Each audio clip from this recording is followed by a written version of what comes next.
Quase foi outro. Se eu fosse ele, se eu fosse jogador do Brasil, eu sairia de campo. Assim também não. Também não, né, mãe? Aqui!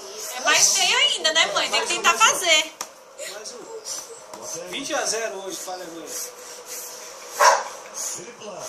Calma, Victor. Pô, fala o menino.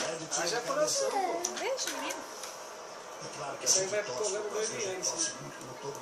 Vamos comer pinhão, filho. Vamos fazer pipoquinha pra nós. Isso aí vai pro programa da Eliane, isso aí.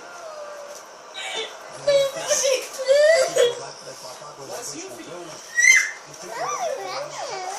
Dá pra ele sofrer a primeira Copa dele?